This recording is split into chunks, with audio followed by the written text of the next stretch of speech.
because of that, I sort of feel an obligation, right? I've been debating whether or not I wanted to get into this, but I sort of feel an obligation to explain myself. And I've had some people on Twitter and wherever else and on the show, ask about like, why did I pick 10-2 coming into this year? And I thought this was a good opportunity to kind of explain my thought process. Because if you're willing to invest 500 hours of your year into us, the least I can do is tell you how I got there, right?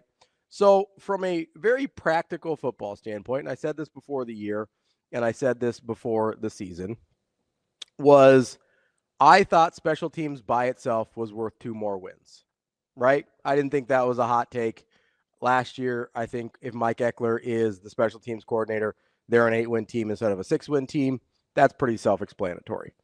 I then thought that Dylan Raiola and Dana Holgorsen together for a full year was worth another 1 to 2 wins. That gets you to 9 or 10 right there. It wasn't this big elaborate, thing that I went into, but then I also look at the schedule and I go, "Hey, it's why I kept asking DB afterwards, were there any games that you looked at and say, "Hey, those are games Nebraska's incapable of winning?" And he said no, and I'd ask again, and he said no, and he looked like he wanted to hit me if I kept asking, so I didn't ask again. But I agreed. I didn't think there was any games Nebraska was incapable of winning. And I understand recent history, or not so recent history, as we go back and back and back further to Nebraska not really living up to who we want them to be as a football program, would tell you that taking what I viewed to be a best case scenario, which was 10-2, would be kind of a foolish errand here. And I get that. I really do. I can go into like, well, a lot of that was, Scott Frost or Mike Riley or whatever in the past and explain to you why this year is different. And I believe that to be true. But there's a larger reason why I sort of bend towards optimism when it has to do with Nebraska football in particular. And if you'll allow me here, and frankly, you can't really stop me, if you'll allow me to kind of go back in time here a little bit, one of the reasons I lean optimistic, not just in Nebraska, but in a lot of things, despite the sometimes rough, a-hole type demeanor that I have, a lot of the reason that I lean optimistic is because of my history with Nebraska football, ironically enough. And I'll take you all the way back to 1994, right? That's the first Nebraska football season I remember. And I've talked about this a little bit in the past, but I kind of want to give you the full picture here. That's the first Nebraska football season I remember consuming at all, right? I don't remember anything about 1993.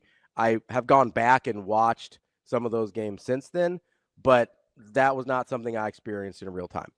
So I'm 7 in 1994, and I'm experiencing in real time for the first time Nebraska football. Obviously, that's a very good team, but what we forget about that team, as DB brings up reasonably regularly, is that team struggled more than we remember. You've got a third string quarterback starting a game. Obviously, Tommy Frazier goes out and misses most of the season. You've got games against like Wyoming that are way closer than we think they should be. But my first experience with Nebraska football was that they would figure out a way. And at that age, that has an outsized impact on sort of how you view life. And maybe I'm just weird, but that's what it did for me. And most of that season, I listened to those games on the radio. That's why I have such a strong affinity for Kent Pavelka. He is the Nebraska football voice of my youth. And the first game I watched start to finish on TV was the Orange Bowl against Miami that year. And if you're 7 years old and that's the first football game you watch from start to finish on TV, and it involves your home state and a team that I remember people at church running up to that game telling me, "Oh, Nebraska doesn't win these games. Oh, Nebraska, there's no way Nebraska. Oh, Miami's too good." And that's sort of ringing around in my head, but I don't have the trauma of the previous losses because, like, at that point, I didn't even know what happened in 93. I'm 7 years old. The internet doesn't exist. I have no idea what happened in 1993 even, much less 1983 or any of the years before that where Nebraska had failed to come through. So my only point of reference for Nebraska is them coming from behind from 2 scores to beat this Miami team that everybody told me was super scary. And if you look at the players on the roster, especially that defense, you're like, yeah, that's a pretty scary team.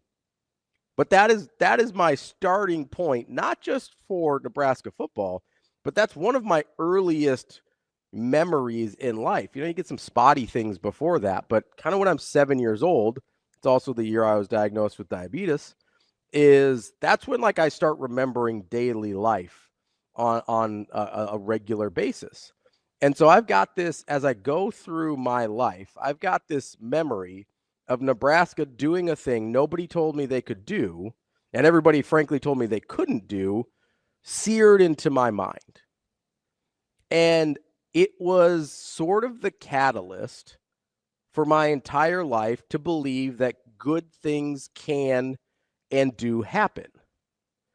And that was reinforced later that year, or that next summer, when I met Brooke Behringer, and he was at a camp that I was at for kids with diabetes, and he gave me hope and that the good things could happen. And so I've got these back-to-back moments within a year of my life where Nebraska football has taught me unequivocally that good things can and do happen.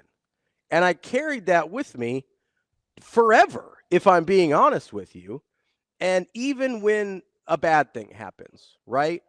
What I learned there, let's say when Brooke passed away, I was heartbroken. That crushed me. He was one of my early heroes. But what I learned in that moment was that heartbreak is temporary, but hope is forever. So when I go and I look at a Nebraska football season and I see any reason or room for hope, that's what I'm going to grab onto. So if I look at a schedule and I see 10-2s on the table, that's what I believe is possible because I've seen it happen before, and I believe it can and will happen again. So I know that some people got frustrated with me and they're like, Ravi, you kind of got our hopes up. And I appreciate the trust that you guys put in DB and myself. I really do. But I do want you to understand, when it comes to Nebraska football especially, I'm going to lean towards the hope that I find in this team because they have instilled that hope in me for basically my entire life.